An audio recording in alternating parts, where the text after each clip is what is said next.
Hi, so good to see you all. Wow, this hall is spectacular. And I understood my German is non-existent, but I did understand some of the introduction, which means I'm not going to talk about Sea of Music because it's already been introduced. But I'd like to welcome you to a discussion. I'm sorry for clutching my computer. It's my best friend. It's my emotional support. We're going to talk about music business and ecological responsibility. It's a wide subject, and it is my great pleasure to moderate this panel. And with me today I have Manuel Rivera and Soumik Datta. Did I get the Soumik? Yeah, perfect. And Becky Hazlewood on screen. She's on multiple screens, so if I look at several places, it's because she's everywhere. I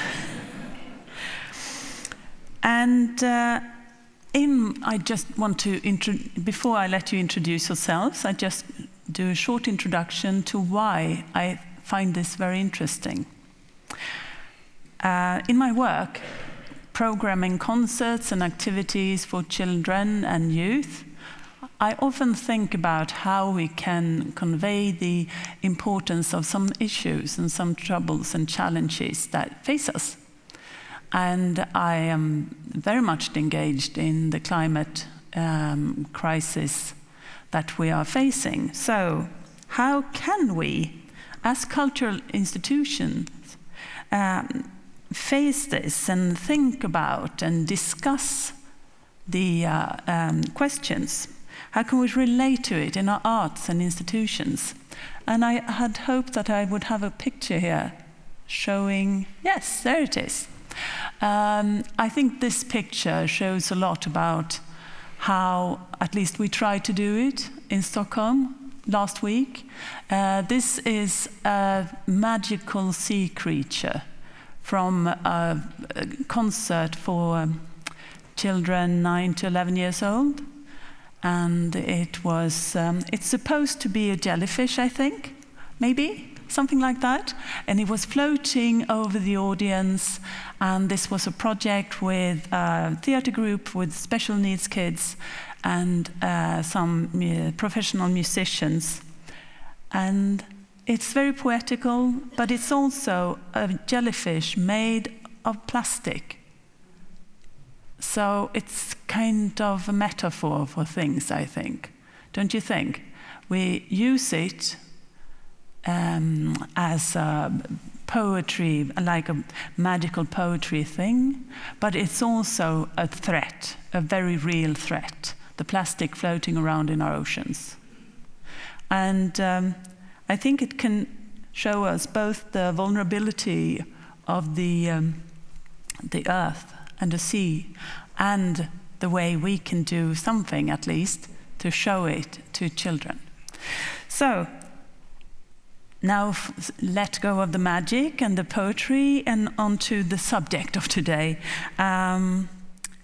During this discussion, we will touch on issues like sustainability in culture.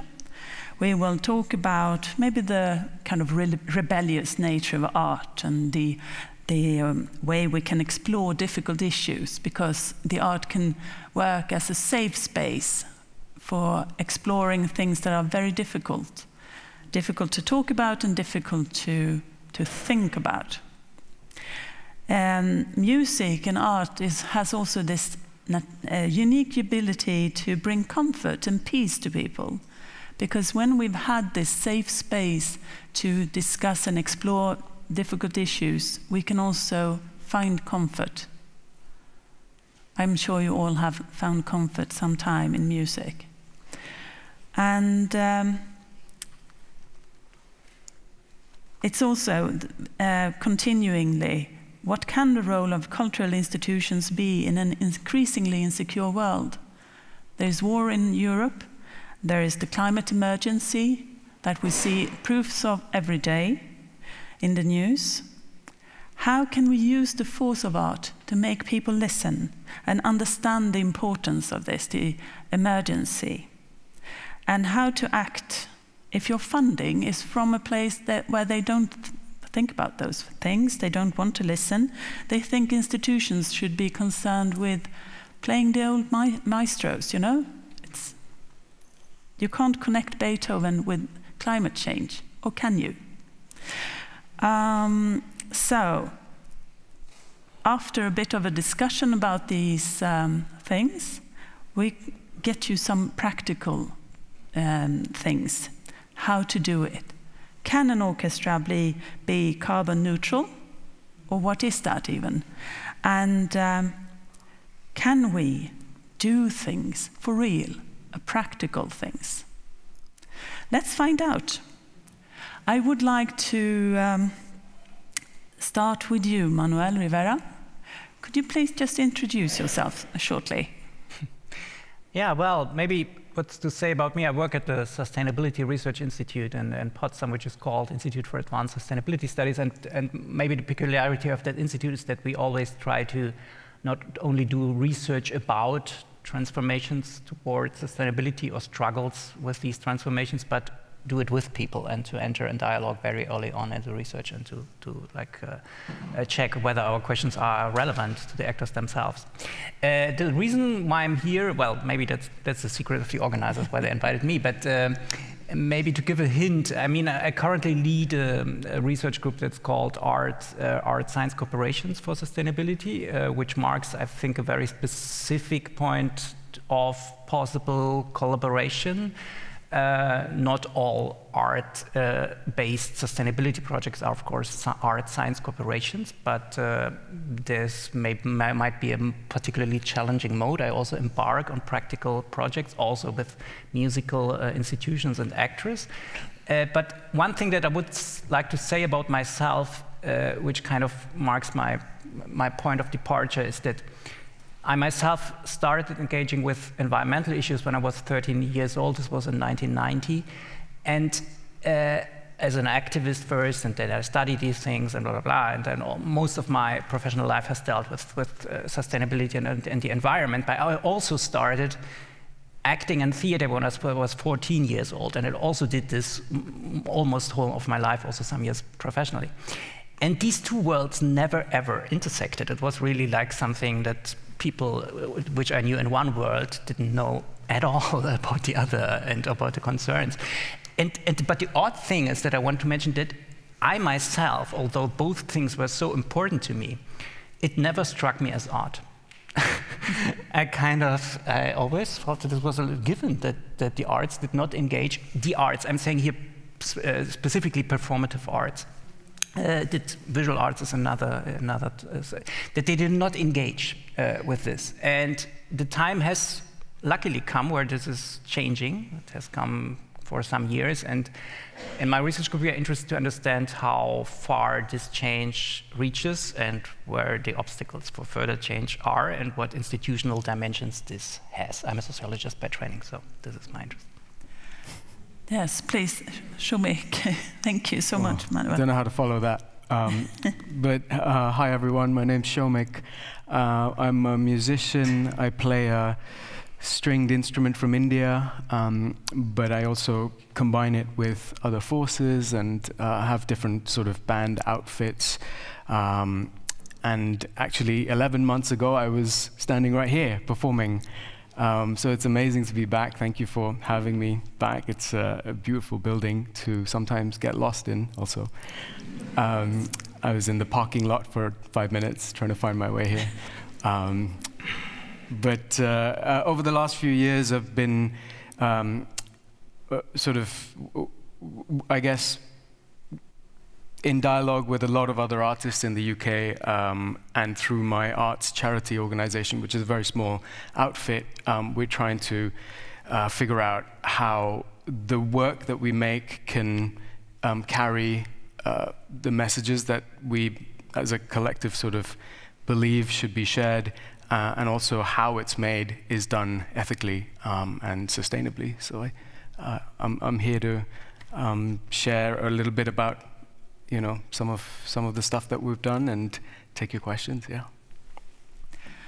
And Becky Hazlewood, please. Would you like to introduce yourself? Hi, great to be here this afternoon. My name's Becky. I work for a charity called Julie's Bicycle.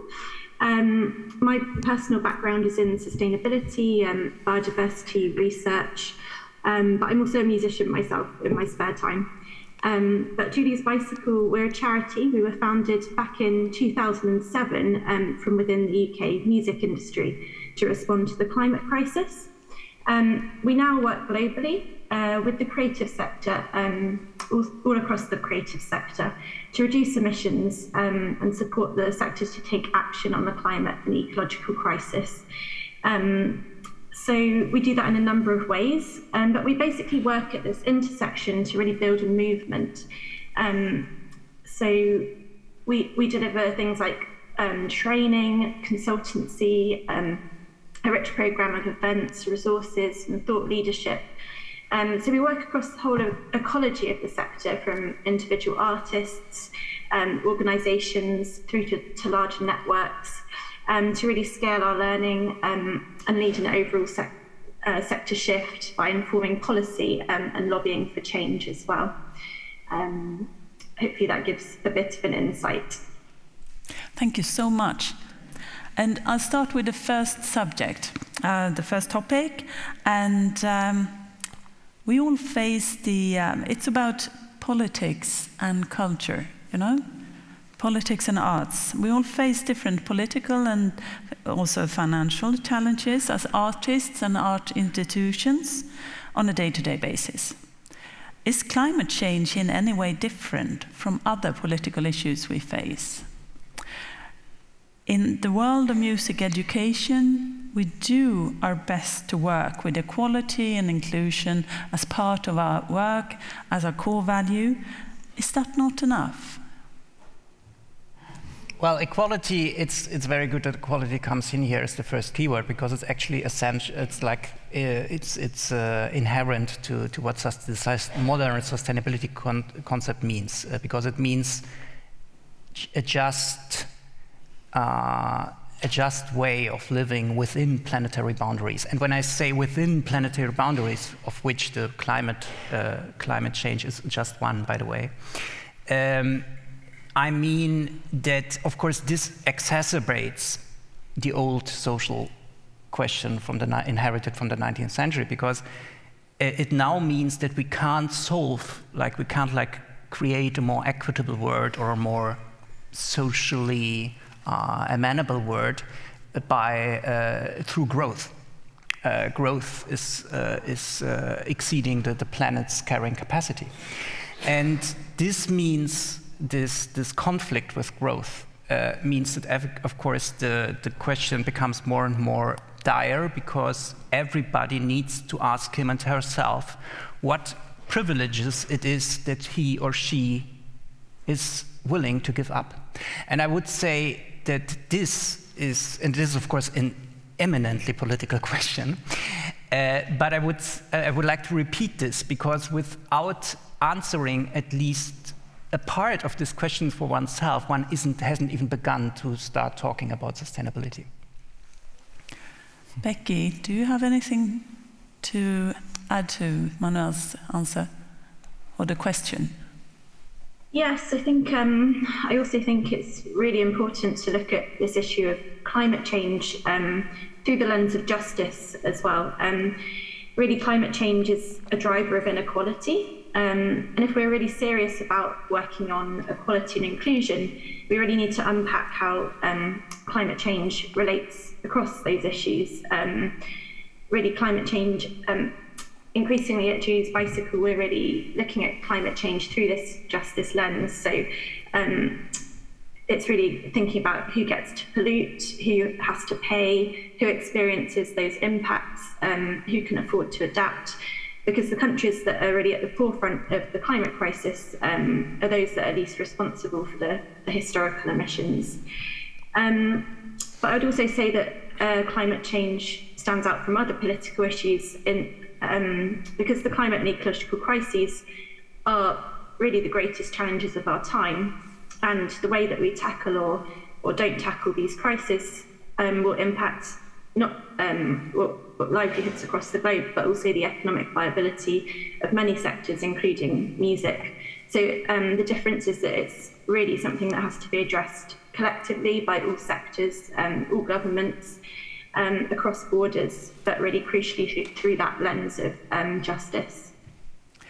It seems like this question is more about some kind of global leadership on a political level that is quite remote from our everyday life, but it's also a very important political issue. How do you think about that, Soumik?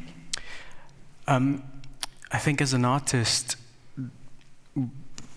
the way I approach it is to question authorship and what are the pieces of music, what are the books, what are the films that we should be making, and maybe there are some that we shouldn't because somebody else needs to do it, and somebody else has the lived experience to do justice to that. And I think that's something that I still struggle with my contemporaries, where they'll have an idea, because that's what we do as artists. We dream up ideas and then we want to do them, and then suddenly you come to this crossroads where you're like, well, my idea is good, but if I have to be true to this discussion, perhaps it doesn't belong to me, and you just set it free, and hopefully somebody else who can do justice to that picks it up.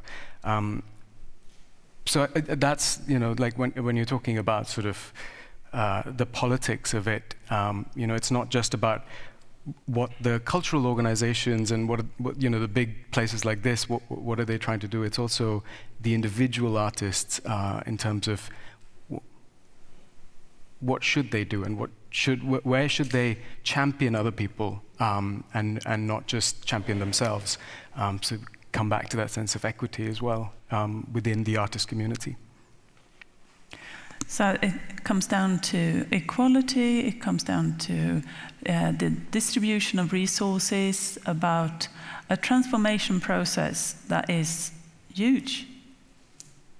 However we look at it, this can make you kind of scared. I mean, it's very easy to get stuck in kind of doomsday scenarios. And how do we see this as an opportunity to take the power over this, or not being overrun by change, but kind of steering it, or at least have some power over it? Becky, it looks like you have something to say about that. Yeah, I really agree. I think it's really important that we don't see climate change as a purely political issue, because it really is a social issue at its heart as well, and a cultural issue. And that change can come from a grassroots level, it can come from communities. And if we frame it as a political issue as such, it can scare people away from getting involved and make people feel powerless. So I think it's really important not to get overwhelmed with those that kind of sense of feeling, and to kind of take some hope from some of the movements we've seen around recently, especially from the youth movements. There's loads of really inspiring young activists doing amazing things. And also the cultural sector itself, there's so much good practice happening within the sector, which is creating change. May I add something? I think because you mentioned fear, and fear being a problem, yes, but it is also necessary. And I know what I'm talking about, because the surveys in almost all Western countries reveal that there is a huge amount of fear, and a constant amount of fear, which hasn't been dampened, fortunately, by the COVID crisis around climate change issues. But it's repressed most of the time. It's repressed by all kinds of things. You see it especially in people in the middle of their lives, and when they raise the children. Of course, they should be fearing for their children, but they fear for their children because they don't have a bicycle casket or something. But it's logical to do, because the immediate fear is, of course, the one that takes over then. But there is a huge amount of repression tied to the subject, and I think the role of the arts is also liberating us as adults from that kind of repression, and not lure us into, there's all beautiful solutions around. Of course, we should focus on them, we should do urban development differently and so, but often it comes to an aesthetic level where you have to, I noticed in the keynote there were 2 slides, this is very typical in sustainability. You have these cartoonish aesthetics that you see, it's so easy to understand, and it's so colorful, and it's actually positive. And it puts a smile on my face. I say, but I'm not a child, actually. I'm an adult person. I can cope with reality.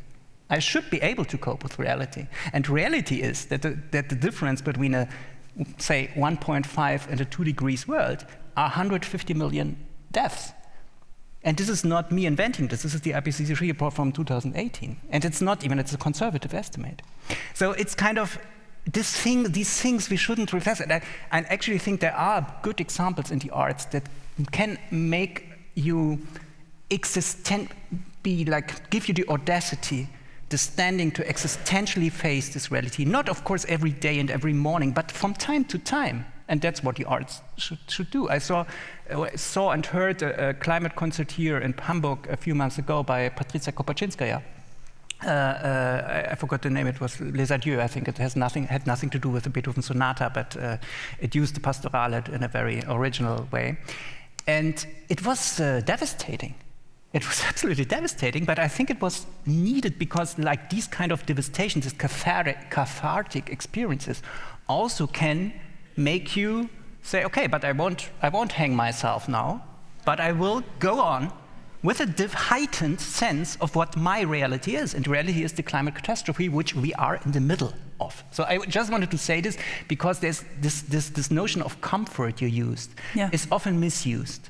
Yes, we need comfort, existential comfort also in the climate crisis, but this does not mean false comfort in the sense of closing our eyes to it. Yeah, I mean, I completely see your point there, Manuel.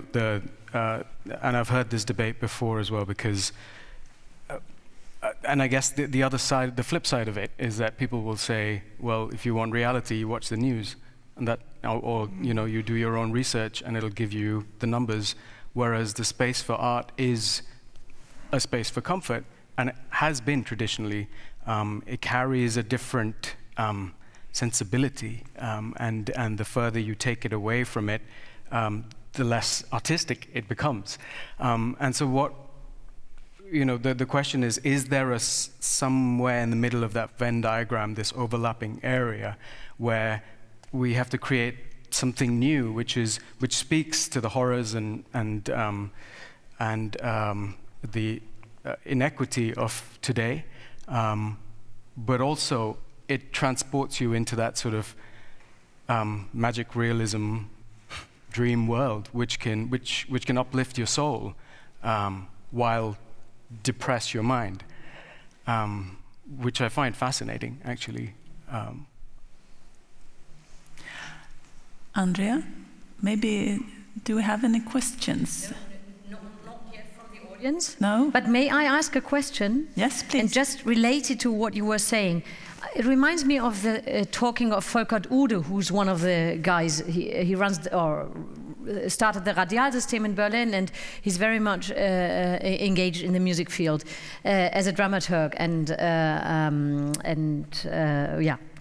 So he always says we need contextualization of the musical pieces in order to really bond with the topic. So what I would like to know from you as you were answering is, does Beethoven and the Pastorale, or whatever it is, stands for itself to create this kind of connection with the outside world, damaged and etc.? So how do we have to bridge the topic of ecology, sustainability, climate crises to the music and the arts themselves? So that would be just a question related to what you say.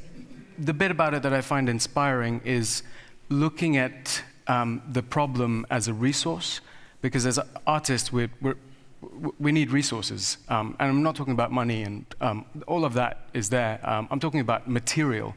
What is the material you need to make your piece? It's research, it's content, it's context, it's history, it's current times, whatever it is. And the environmental crisis is a huge resource, which is just sitting there, and all the information is out there.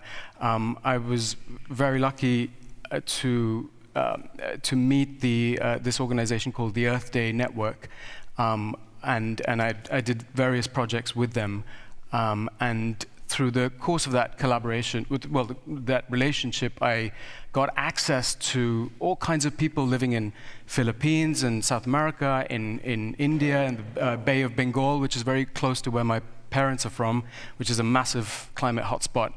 And I got facts, numbers, interviews, lived experiences, and all of that is data that is just sitting there to be mined, to be channeled into some sort of creative work, which can somehow start to form the pillars of that middle of that Venn diagram space. And I think the key to it is doing it collaboratively with people on the ground. You know, the days of sitting on your own and making something just through your imagination, I think we might have left them behind, probably a few decades ago. But now we can access the people who are at the at the dragon's mouth of this problem, and form relationships with them, collaborate with them.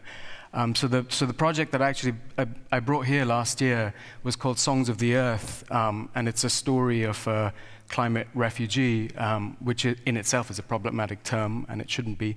But she was a climate refugee from Bengal, and it's about her journey, and it was like a sort of musical kind of representation of that journey, but all based on fact. Thank you. I think that the aid of facts is certainly necessary. I mean, to answer your question, I mean, it's not, music has maybe the most difficult part of in this artistic, in this to assume this challenge of the climate crisis, because it's so much not denotative. So it's kind of, I think you need words, you need images, and I would agree with you that often in collaborative spaces, that's the most like idoneous place where to do it, because then you have a catalytic component that you communicate the topic, you create debate around it, and that's the most important thing we need, and also you create local solutions and so on. Nevertheless, I would say that the days of artists sitting in their little chambers are maybe not over, because we also need innovations of artistic form, and I see it also this in music, and that's what I would say that, like things like I say in English, Auftragswerke. I don't know the word for that. Commissioned compositions. They are also necessary to explore how far this can go. I mean, all this has been done already, like using climate data, whatever, to create scores and so on. But I think you need also this, because, of course, the music that Beethoven created was not the music of the Anthropocene. So we need to, like, how does a depleted ocean sound in difference to a healthy one? So these things also need to be, I wouldn't say visualized, audialized, and I think music has to play a part in this. But I would agree with you that the other part, to maybe with conventional means, create debate, create engagement, and not focus on high art, progress, excellence in that sense, is the even more needed component. And thank you. Becky, please. I think you had some things to say as well.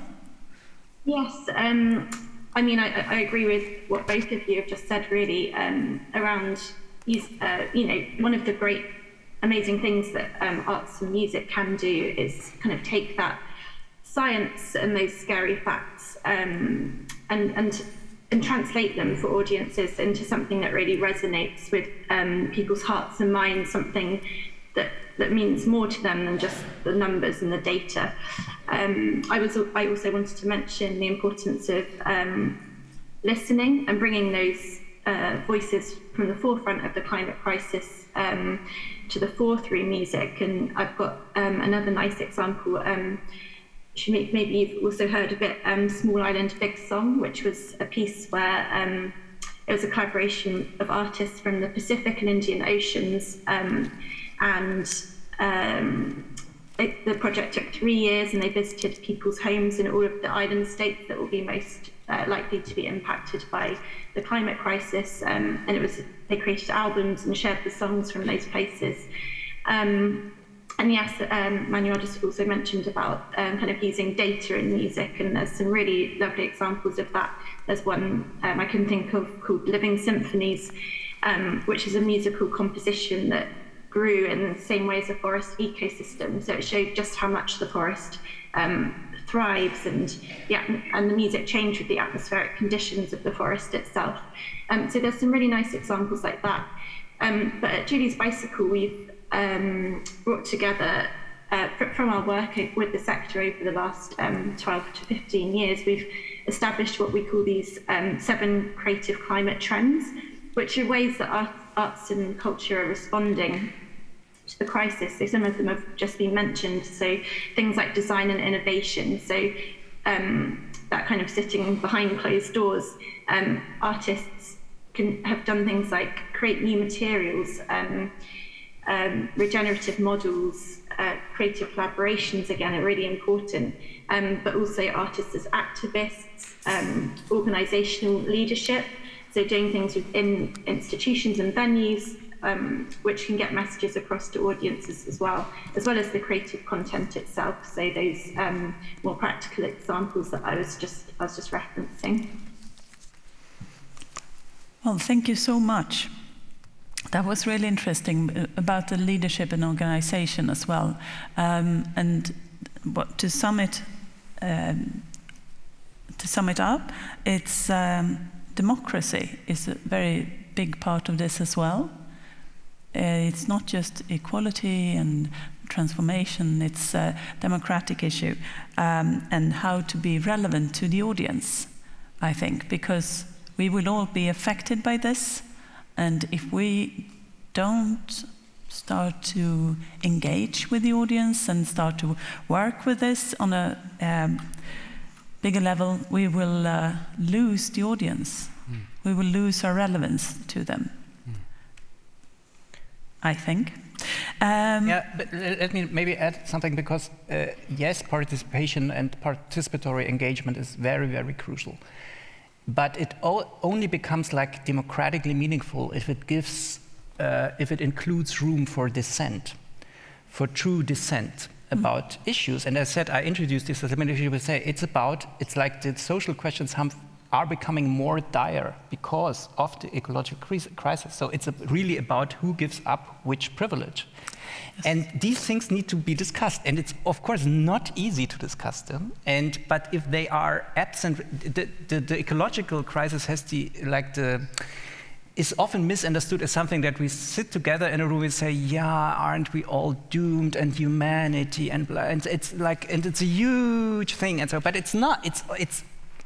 There are differences, and these differences need to be brought to the fore. They're like to be spoken out about, and this is the socio-ecological crisis. And this I would like to add, because this requires participative processes to really be inventive about how to create these spaces for dissent without, of course, the whole thing exploding and people shouting at each other. No, this is the danger.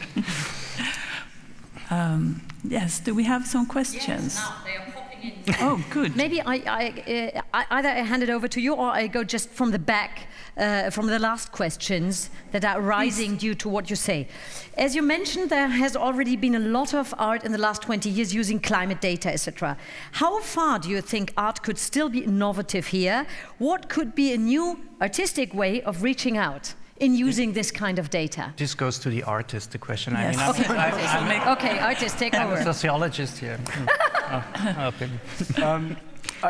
I don't know. I think the parameters are endless. It's also about technology. As technology changes, the art changes because innovation will continue and new forms, new sort of structures will be built. I mean, just look at how much digital stuff has happened over the last few years because of COVID, and now that's part of the norm. That when you make a work. Becky.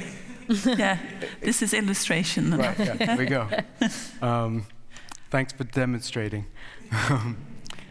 Yeah, so I think, technology and innovation and how that, marries in with the making of art in future generations, to tell stories in different ways. Look at VR, people using so much VR these days.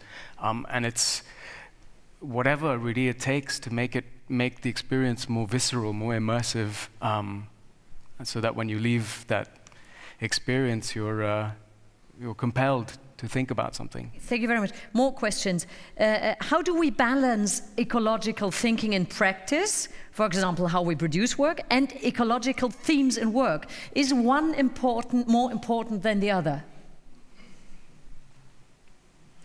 I mean, we do not, for instance, we as researchers, we do not turn to artistic institutions because they are so important in terms of their climate impact. I mean, they account for you can count this differently, but you're like about 1% of the whole budget. But because when they engage with these issues, they are communicators, they can communicate them differently than others do. So I think these things the answer is very simplistic. They need to go together, these two aspects, because the institutions reforming their practices by itself it's good, it's morally good, but it's not, the impact on society is then wasted. So I think really walking your talk is the motto here. But of course, do this credibly, you need to do the ecological reform of the business. And of course, this means asking the hard questions. I mean, you all know about these things probably more than I do, but even like making oneself visible. I'll give you an example. I won't mention which orchestra it was that I have worked with, and they produced a climate concert, and we had the idea because I had done an interview series with the musicians about climate change and their emotions about it, and blah, blah, blah. And then what we did was like do a sample, like this controversial topic of orchestra travels, of tours. I sampled like all the bunch of positions that were within the orchestra regarding this, which reached from one extreme to the other. So I really sampled them into a fictitious dialogue, which we wanted then, with a moderator, we wanted to perform as a part of the concert, of the climate concert. Like two musicians like talking about, can we do this? So it was like all this, the orchestra, when they revolted against that, they rebelled. It was struck out, it was censored. They were not willing to because they felt that they were like exposing themselves in a way that would like damage them, or say that's not, guys, you make yourselves relatable. Because what you are discussing is being discussed in every segment of society. So make yourself relatable, but they were afraid of it. And this is something that I think needs to change. I guess my question could go to all of you, since you're such an amazing and very diverse panel. And it's based on what Datta said before when it comes to pace and enablers, also concerning sustainability with society in general, and what each of your take is when it comes to pace and merging your expertise, but also when it comes to bigger groups of communities. Perhaps the most effective way for me to answer the question is maybe to give some inspiring examples from the music sector, because I think measuring emissions to begin with is important to get a sense of where your biggest impacts are, and then how to prioritize your actions in order to make those real deep emissions cuts through avoiding emissions and really essentially changing practices to more sustainable ways of working. So I'll start off with the example of the Orchestra of the Age of Enlightenment. They're an orchestra who is a democratic orchestra, and in 2019-2020, the players themselves voted to take the step to tour solely by train in that season, to increase the sustainability of their touring practice. So their journey time, this was a tour to Budapest, and their journey time increased from 2.5 hours up to 24 hours each way. It had a huge impact on their budget. Of course, it was more expensive. But what they did was they turned this journey into more of an experience for collaboration. So using that train journey time to talk about how the orchestra functions, to have creative time to collaborate. And they also took a videographer with them to document the journey and turn it into a message for their audiences around the importance of climate change. And that film reached around 2 million people. I think that's what they said. I might have to check that fact, but I'm sure you can find it for yourself on YouTube and things. There are other examples. Glyndebourne Opera House, a really great example. They built their own wind turbine right back in 2012. And when you look at the energy crisis that we're all facing now, as well as arts organisations and institutions, that wind turbine generates 100% or 105% of the electricity the company is needed between when it was built in 2012 and until now, until 2021-22. So there's some really exciting examples of action, and there's also examples where musical organisations have really started to take responsibility for training their staffs themselves. So Opera North are a really good example of that. They've created their own carbon literacy training programme, and during the pandemic, when orchestras and musicians weren't able to perform in the normal way, they used that period to train with their staff in climate change, and also to develop their work with Leeds City, which is the city where they're based in the UK, to help them to build on their commitment to net zero and the role of the different cultural organisations in the city in achieving those goals. So there's lots and lots of different ways, but I think building knowledge, taking those practical steps, changing practices, and collaboration, I think, is a hugely important part of this, especially with musicians in different countries where there are different barriers to sustainable practices. Musicians tour and they work internationally, so the more we speak to each other across borders and work together to find solutions, I think the more progress we'll make. Thank you. Was that a good answer? Yes. Good. Good. Manuel, I know that we discussed earlier, what is a carbon neutral footprint? And how do you kind of measure things here? Yeah, I mean, this is all. I mean, there are these things around here in Germany now. Also, you have also the Green Touring Guide. You had this pilot project by the Körber-Stiftung where several institutions try to measure it. It gets very technical because also you need to like count the spillovers, like along the chain, and also the question is how far down the chain do you go? What do you count in? What do you not? The technicality of it sometimes is a problem. What I would say is even more a problem that is often delegated to certain people in the institution who do it, and others who come once to a town hall meeting or whatever and listen to the results. And this is not a good way of doing it. The only sense it makes, again, walking your talk, involving people, is when you do it as a process that involves everybody. And even where the answers you come up with are not the important thing, but the questions you ask yourselves really, like thoroughly. So I would say there are even other models like I don't know how this is called in English, the Gemeinwohlbilanz, like things that are Wow. Common good. Common good.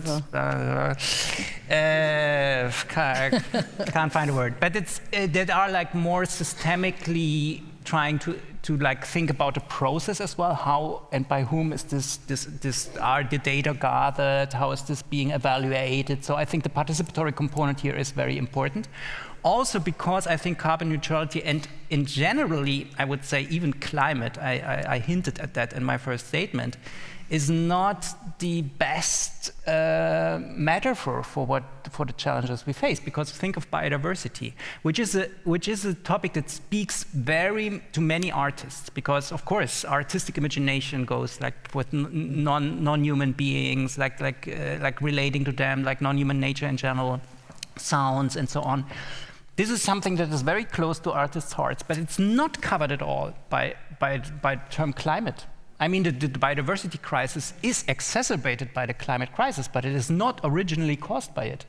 Even like hypothetically, if we had in the 18th century found a way to keep, to achieve all this wealth and growth and so on with solar energy, we would still have built roads and materials and probably an intensive agriculture, which are this land use change and agriculture, intensive agriculture, are the primary sources of biodiversity of the sixth mass extinction. And this is something, for instance, that is not covered at all by this thinking in CO2 budgets, where it does not reach that, and it's important to see, okay, when I think about an impact that I have, social, ecological, and so, I need to think about the causal chains, but not about them not only about the magnitudes, because in biodiversity, for instance, they are very hard to compare. So, yeah, this is something that I wanted to just give a hint at, because of course I think it's good that we do like this climate neutrality project, but it should not become a fetish. For me, I'm not an expert in your field at all. For me, it sounds like the difficulties with measurements is something for artists to work with, because as you were talking about earlier about using the data, using the resources, using the measurements and the lack of measurements into art. I mean, there's how do you put that research into the art, and then there's sort of how do you carry that art from place to place, because that's what we do. It's nomads, and we share this work from place to place. And I mean, I mentioned one of the reasons I wasn't on the email thread with everybody. Oh, I was, but I was on tour, so I missed all of it. So apologies to both of you, all three of you. But this tour, for example, we produced a show at the South Bank Center, which carries the voices of refugees, and a lot of the stories have a lot of sort of talk about what's happening with the climate. You know, what's happening in Pakistan, for example, and increasingly you can't talk about one without talking about the other, and so we wanted to find a way of how can we actually manifest that within the tour. So we're working with this amazing organization called Choose Love, and wherever we go, we give sort of 5 to 10 minutes to a local organization in that town or in that city to come and talk about sort of the local intersecting issues between the refugee crisis and the environmental one, and that's working out quite well. And then we start this show, which then has the real life stories woven through our live music in it, and it seems to be going well. Please come. And I mean, another example, you know, again, these are all very like grassroots things, because you know, as artists, we're not the Elbphilharmonie, and we're not, you know, even Julie's bicycle is an incredible, you know, like I follow your work, Becky, and it's really inspirational to artists like me. I have a really good friend, Manuel, who you might know. He's an incredible composer and hang player and sort of environmental champion. He does this thing where him and his band, they cycle across Europe from place to place. Wow. They're all very fit. But you know, and small things as well, you know, like reuse your water bottles, reuse the you know, often in the green rooms there'll be sort of little snacks and food that a venue provides. Put that in a lunchbox and have it tomorrow, you know, to carry it on. This sense of like sort of recycling everything that we have access to. I mean, yeah, as you said, Famata, like step by step, small changes. Yes. Yeah, by the way, but I wanted to like, maybe because what you said about food, very important, canteens, very important and so on. But the counting or the measuring comes in as an important factor indeed in these things, because you need to like know the proportions. And that's why, for instance, the touring issue and air travel is so important, because it's so disproportionately much more impact than what you can do by other things individually. Mm-hmm. Like it's, I made for this climate concert, I mentioned I made some like examples from I made some calculus for it. And for instance, like they were, because it was about tours to Japan, and if you take one person flight from Berlin to Tokyo and back, and you count it in beef, yeah, in beef that you can eat, you would need to eat 360 kilograms of beef to account for the CO2 impact of that one flight. So it's and these things are often, amazingly to me, because of not known to people, like the proportions of these things. And this is where I would say that's now contradicting myself, because yeah, measurement is not the most important thing, and participation is. But it is important to give these kind of, not the exact measurements, but a sense of the relative proportion into these kind of processes. Yes. Becky, you nod again. Yes, I agree. It's also worth mentioning, if you don't fly or don't fly very much, going vegetarian or vegan is on a personal level, is one of the most impactful things you can do in terms of the biodiversity crisis as well as the climate crisis. Of course. Yes. The way that we produce and consume food has a ginormous impact on biodiversity. So that's on an individual level, that's something everyone can think about. And pandemic prevention, by the way, because the next pandemic will be through industrial farming. That's a fact. Absolutely. We've got JB have got a briefing on it's called food culture, and it goes into all of those issues. So if anyone in the audience is interested, that's a great resource to have a look at. Thank you. Andrea, I think we have some more questions. Maybe I drop, because time is running. 3 questions and you choose one, yeah? Yes. So maybe I go for that. First of all, how can you avoid the NIMBY feeling, so not in my backyard? So when acting upon the needed transformation process in relation to the arts working with these topics, it comes back to the question, yeah, it's important, but not in my backyard. One possible question. Second possible question, how do you deal with parts of the audience who do not wish to taint the artistic experience of a concert with political statements? Well. Last question. Do you know of any artistic projects that have a positive future focus? Is our engagement with climate always doom-loaded? So doom-loaded, no political statement in the concert please, and not in my backyard, although it's very important. So they feel like the same question. In a way, yes. Oh, they have to be different ones. Because I would ask, who's in your backyard? Because if you're protecting it, then clearly there are people there that you care about, and they're the people in your concert house, and there are other people who are outside. So who's in your backyard, I would say. I don't know. Yeah.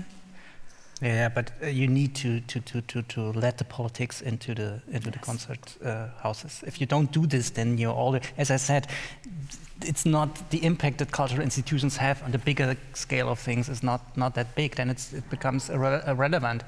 You need to have these debates, and you have to have these uncomfortable moments. And I mean, there has in classical music. I think in classical music, it's maybe paradoxically particularly easy to make a difference because it's so conservative still. No. I mean, even like playing like cutting a piece from a symphony is already like okay, or following Attacca with another piece or so. It's like, oh God, what did he do to or you're speaking over it or something. So these things already raise attention. So it's good. This is good. So there are many taboos. It's still in place, ritualistic taboos that you can break, and it does not even have to. But I mean, by now thinking, I mean the arguments against political engagement were brought up against Nono 50 years ago. It's not that. These things are kind of, you just need to dismiss them. I mean, the house is on fire and we should not talk about it. Yes. Or play Beethoven instead of... That's actually one reason that I'm so interested in the artistic sector is a negative one. That I think we cannot afford, by being, like expressed as a music metaphor, the cultural institutions being the band on the Titanic.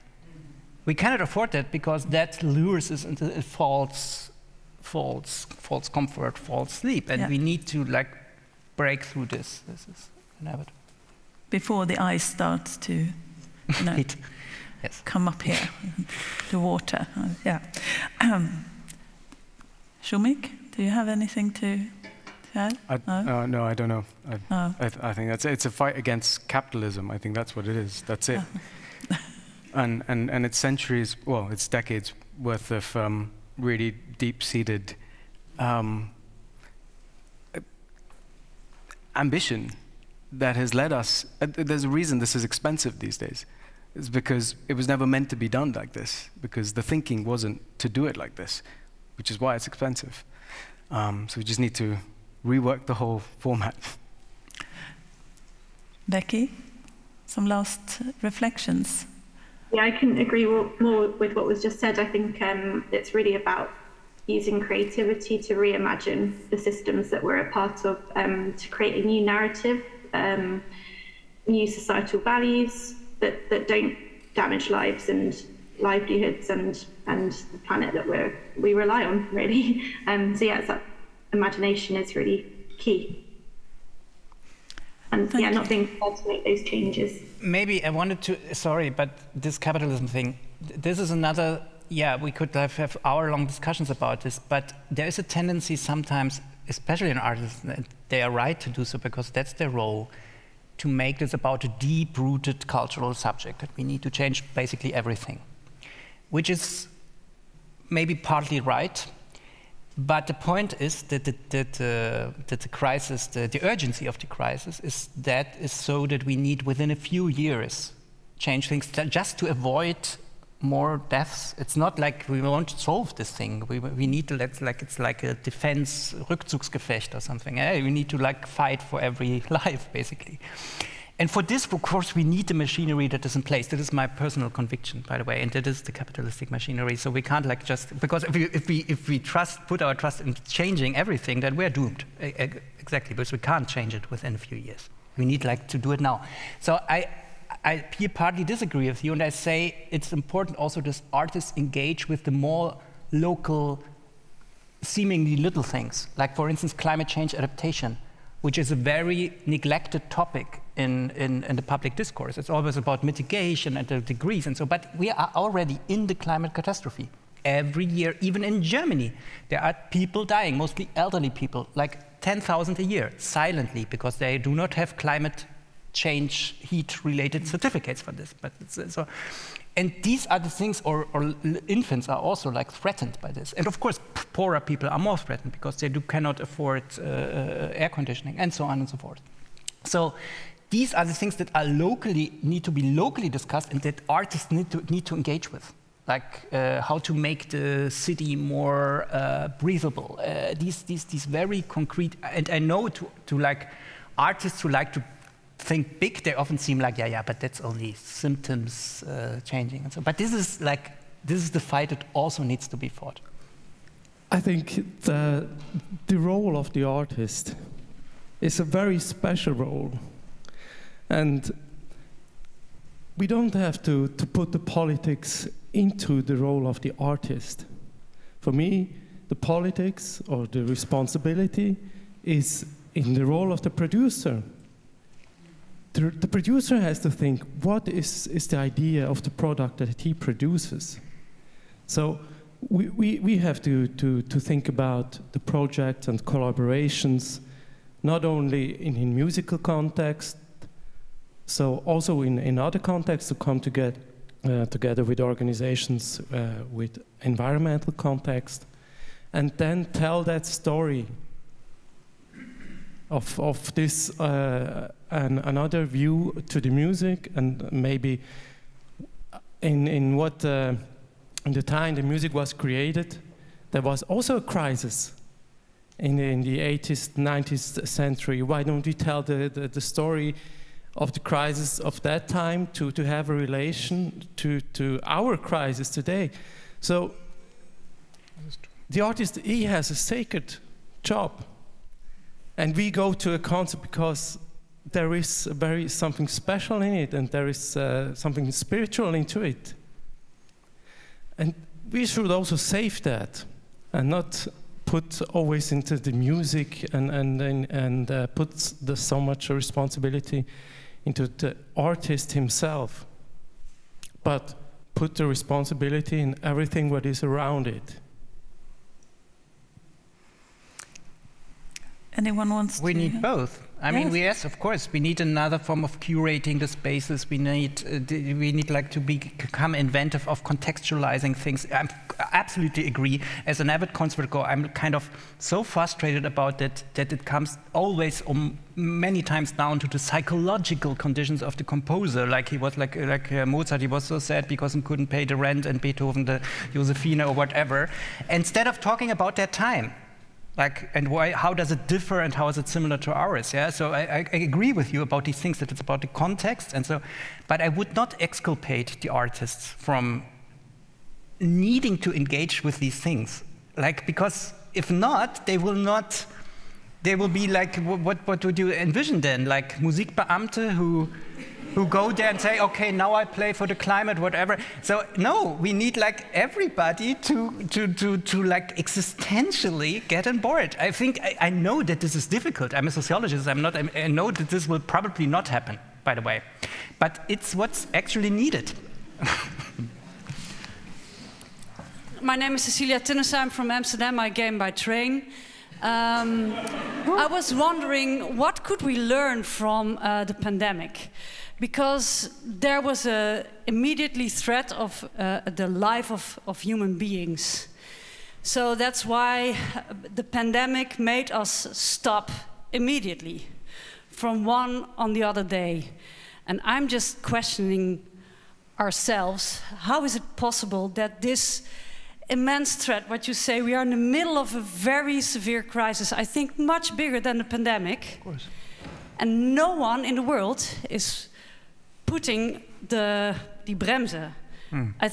I mean, I would love to put my feet on the brake, but if the whole system, including all the policymakers, are not supporting this, I'm very, how do you say that, negative in all our good thoughts and possibilities to, you know, to not eat meat or take the train, but we should really, it's a global crisis. And I'm very happy to be here, but yeah, that's my question maybe for you as a sociological person. How can we make it happen, that we can really change from today on tomorrow? Your question is so important, but I feel that we're opening a whole other panel with this. I cannot answer it. We can talk about it in the break, because, of course, there is a whole. I mean, I would talk about basic values here. I don't think that playing it by the. Although I said that fear was important, that play by the safety card, which is often done in these crises, is useful, because then the more immediate concern will trump the other. Because it's in the climate crisis. When I take the plane, I'm killing people. But I do not kill people who I know and I have to face, and I'm not killing directly myself. So this is the difference to the pandemic, of course. And I can tell you a million times that you're killing people. Yeah, but everybody does it, and so it's a kind of whatever. And it's not like you cannot like attribute it like causally. Whom did you kill? You cannot see the face. So I don't think it works by these. You need to bring other values in, which are like, okay, but what's actually, there are many things that you can bring in. What's actually, for instance, the excitement to learn about it. It sounds absurd, but it is an important, for me, for instance, personally, of course, it's a motivator in all this, that I still find it very, very interesting. If not, I would probably shut myself or something. But I find it also very challenging, intellectually, emotionally. So this is for me something that motivates me actually. For other people, it might be the chance to find other peer groups, to beyond the others. They might be frightened by that because they want to stay in their bubble. But for others, that's in itself a gain to engage with the community, to find a new vocation as a cultural worker or something like this. These things like regionalization of their activities also. So I think there are a multiplicity of human values that you need to speak to, and you cannot do it only by the fear and safety part, because this will not work. There will be always more immediate fears that will trump this one.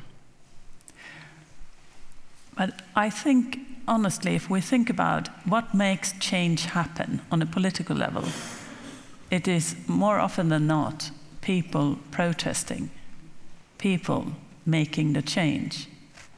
Because if we wait for politicians to, out of the blue, do something very, very transformative, I think they can't do that if we're not part of it.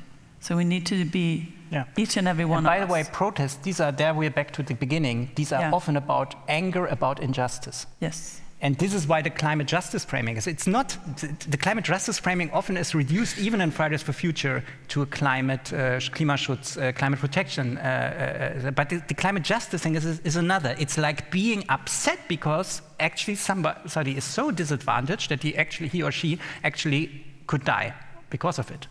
And like these kind of also feelings need to be involved. That's why it's so wrong to leave the politics out of the thing and like stay in a bourgeois setting where you all listen to, and are so sad because the planet is dying. I mean, this is of course inadequate. Sorry, I'm getting very polemical. I think we're approaching the end of this panel, actually. And Becky, do you have anything that you want to add as some last sentences? No, I think it's been a really interesting discussion. I think despite all of the tragedy of the pandemic, it was the way that everything changed overnight can be taken as a sign of hope that things could change rapidly in the right way for climate. And I agree with what you said around protesting and campaigning and people really acting on the injustice and making that really as visible as we can. I think that it's such an important part of this movement. But yeah, no, just thank you to the rest of the panel. It's been a really great discussion. Thank you. Soumik, you have something? Yeah, just to add to that, thank you so much. Often I think people, I certainly do, and I know a lot of my friends get swamped by all the numbers, and some people can deal with them, not everyone. And I feel like, when suddenly you have things like the war on the front page, everyone rallies behind it because there are human beings involved, and human stories, and somehow I feel like those are powerful motivators for us. So maybe framing this issue as a human problem, even if it's partly a lie, might be a solution. And if there are artists who can help that, bridge that narrative, then I think that would be a good thing to do. Well, thank you so much, dear panel. It's been a real pleasure to have this discussion with you and with you. Thank you so much. Thank you so very much.